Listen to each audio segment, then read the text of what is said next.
Have you ever wondered if there was a blueprint that you could follow in order to achieve career growth success? Or have you ever wished that somebody would lay out the land for you, brick by brick, so that you can take those steps in order to achieve your most meaningful professional goals?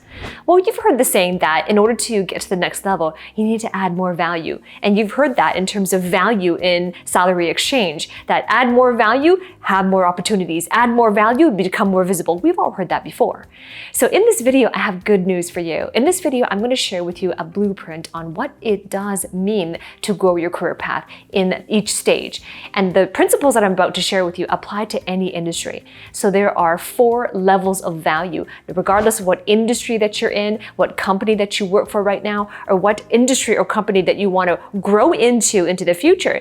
These principles will apply to you. So these key principles, when you understand how to navigate from each step of career growth to the next, you'll be able to be successful, you'll be able to add the most value at that level, and you'll be able to plan ahead in terms of what value do I want to add next, and be able to know through a very structured curriculum how to get there. So I'm excited to share with you the 4 levels of value. Let's go. Just a little bit of background. I have shared in a previous video the 3 levels of value, but in terms of career growth, there's a lot of people in the community who have been feeding back to me that, well, I want to become an executive. I want to become a senior VP. Eventually, I might want to become a CEO. Landing the C-suite position, that's where I want to be ultimately.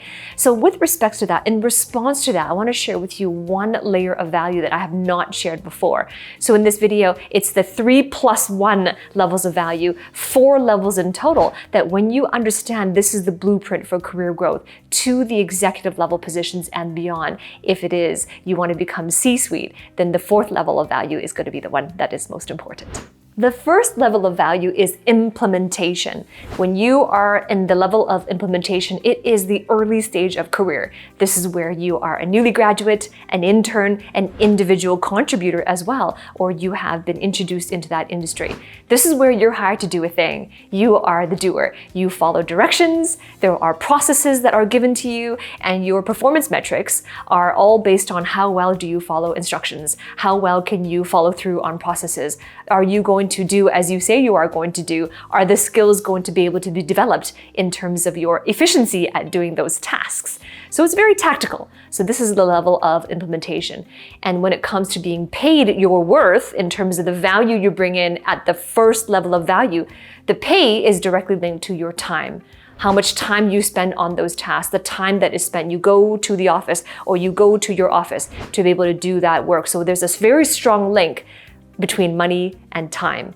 So when it comes to implementation, most of the individuals at this first level of career, the fallback question that they ask themselves, the key question is, where do I go next? Where do I go from here? Because a lot of people, when you become an implementation, you become good at what you do. You develop the subject matter expertise. So the fallback question that I hear a lot of people asking is, well, what is some opportunities? Where can I grow into? What's the next step? Right, so this is the first level of value. It is implementation. It is the lowest level of value in the industry, which is why there's a money-time link, and which is also why individuals want to go to the next stage, but there's a little bit of a lack of clarity of what does that mean and where do I go from here, right? So that's the first level of value. Let's talk about value number 2. The second to lowest level of value is unification. So you're moving from implementation into unification. At the level of unification, you are the unifier, which means that you are managing. You're managing something. So there are 3 things that you're managing at the level of unification. You can be managing people, people manager. You can be managing projects, project manager. You can be managing processes, or sometimes policies. So this is the level of unification. And at the most senior level of management, senior managers, this is where they are usually team leaders. So unification is, how can we create unified strategic processes? How do we create unified systems around achieving our strategic directions from the top down? So this is the second to lowest level of value, and usually there is a fallback question as well. So at most managers that I see, entry-level managers, mid-level managers, senior-level managers as well, the top number 1 question that people are asking is, how do I get to the next level? Right? How many of you are thinking about that right now? I am a manager. I want to get to the next level. How do I get there? And for a mid-level manager, it is senior level manager. For a senior level manager in a corporate setting, in an industry setting, it is how do I become a director? How do I lead my department and so on? So that is the fallback question. How do I get to that next level? Implementation and unification are the two lowest level of values in the industry. Now, I'm not saying that you're not valuable if you are an implementer. I'm not saying that. The individuals are important. We need to have implementation in the marketplace. Every company needs to have great implementers, needs to have dedicated implementers. What I am saying is that it is the lowest level of value in the marketplace, which means that the marketplace values implementation the least. And it values unification a little bit more compared to implementation, which is why the value towards a company is a little bit higher if you become a manager. Your value to the company, your contribution to it. And at the unification stage, the link is between you and your responsibilities. When you're an implementer, the link between you and your salary is you and the time spent. As a unifier, it's between you and your responsibilities. How well did you hold your responsibilities? To yourself, to the processes and the people you manage, right? So those are the two lowest level of value in the industry. So when it comes to the next step, remember the fallback question that a lot of managers are asking themselves is, how do I get to the next level? I know where I want to be. How do I get there? So this is getting to the next level of value in the marketplace. So now you're going from implementation, the next level of value is unification, and then the higher one from that is communication.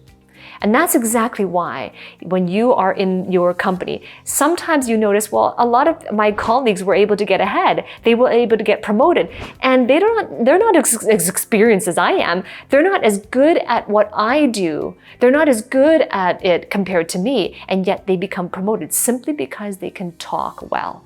Simply because they're better communicators. And that's exactly why. Is because in the marketplace, communication is a higher level of value compared to implementation. Communication is also a higher level of value compared to unification, compared to management. So then when it comes to getting to the next level, if you are in unification right now, getting to the next level is communication. You are advancing in communication. So at the senior level of management, the next stage is oftentimes that director position. At the director position, you're going to be having fiscal responsibilities. You don't have to wait until you become a VP or a C-suite to have fiscal responsibilities.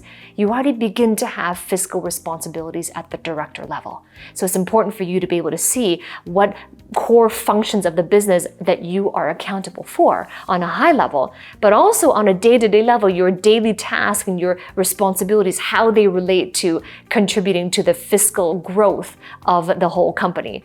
So this is important. At the communication level, this is where you're going to be involved less and less in doing the tactical work, involved a little bit less in terms of managing people and projects and policies, and a little bit more when it comes to becoming more visible.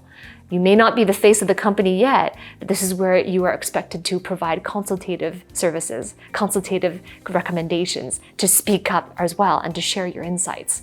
Right? So now at the communication level, the fallback question that most people ask by the time they get to director level and above, the fallback question that most people ask is, how do I get ahead? I am here now, and this is my first time as a director. Or they say, I'm here now, I'm a VP in the company, but I want to get further ahead. I want to be able to have more impact. I want to have more influence. How do I get ahead in my career path? I want to make sure that I can do the director responsibilities. I want to make sure that I can fulfill on this. And as a first-time director, I want to know, how do I fulfill on that? So that's the fallback question at the communication level.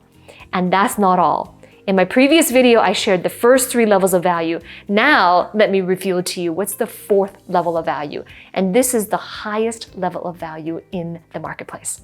Now, so far, we've covered implementation, which is the lowest level of value. Then you go from unification. From that, you get to communication. Now, the highest level of value in the industry marketplace is imagination. Imagination. This is the highest level of value. If you will operate from the level of imagination and communication, the top 2 levels of value in the marketplace, you will have impact. You will have influence. You will build your legacy contribution. You will make your most valuable contribution in the marketplace using your expertise and your skill set. When you operate at the top 2 levels of value, communication and imagination. So let's talk about imagination. Who are the Imagineers? The Imagineers are the founders. They're the pioneers. They're the individuals that have a visionary capability. So what is visionary?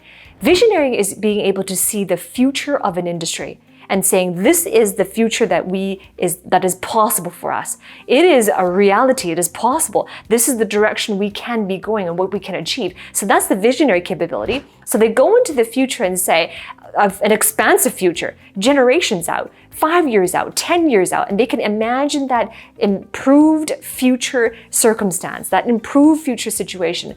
They go out into the future, they have a clarity of that picture, and then they come back into the present and they demand it becomes real. They demand it becomes a reality in the now. So that is a visionary capability, and that is imagination. So when it comes to imagination, this is Imagineers having a continuity of fiscal responsibilities. Remember, in the communication level, you already start to have fiscal responsibilities. Well, at the imagination level, you have a continuity. You have to ensure the continuity of that fiscal responsibility, and also to be able to lead multi-levels of teams beneath you. So then when it comes to imagination, you have the most expansive time and space horizons. In communication, you've already expanded compared to implementation and unification. But at the imagination level, you have the most expansive time and space horizons to be able to see far out in advance, in the future, and come back into the now to be present. Okay, so at the level of imagination, what is the fallback question? I talked about the fallback questions of each stage along this career growth. So that at imagination, what people ask, the fallback question, is they ask themselves, how do my team members get ahead? Because by the time you get to the imagination level, you are the CEO. You are the leader of that organization, and you are building systems and processes to support your legacy, to build that legacy contribution. So oftentimes it's not about you anymore. It's about how can I ensure my team members can get ahead? And when my team members get ahead, I don't need to be at all involved in implementation. I do not at all need to be involved in the management of processes and systems, or the building out of those things, or the optimization of those things. But it is my role now at the imagination level to be able to continuously see and visualize the visionary, and to be able to communicate that in the now. And I can make that a reality. So then the fallback question really is, it's not about me anymore, but how do my teams get ahead? And how can I build the right systems and the company structures and the right communication, top 2 levels, the right communication, so that my team members can get ahead. Now keep in mind, at every stage of this career growth codex, at every stage of career growth that I mentioned before, those 4 levels of value, there is a way to graduate to the next level. And there is a way to succeed at the current level and the next level. There is a way to that. So if you are listening to this right now and you're saying to yourself, you know, I am at the unification level and I am wondering how to get to the next level. Or maybe you're saying to yourself, I'm at the communication level, at the cusp of it right now. I've already been promoted to director and I am wondering, how do I grow further? If you're asking these fallback questions, then I invite you to work with me. Every single week, I train and I coach individuals on how do I graduate to the next level of that career growth. So if that's you and you're serious about committing in yourself, investing in yourself and your career growth because you want to have a legacy contribution, if you do desire that growth and you want to know, how do I secure my position now? And how can I be able to take advantage of opportunities that come to the next level and be prepared for that right now? If you want to know the process, then below this description, there is a link to book a call to talk to someone on my team. And this is where we're just going to explore whether or not it's the right fit and it's precisely how we can support you in your situation. So if that's you, go to the link below and I look forward to working with you on the inside. I'm excited for what you're about to experience when you learn these strategies and when we really go deep into the blueprint. Every week I train the strategies and the principles on how to go deep into that blueprint. How do you implement that blueprint in your life and your career right now?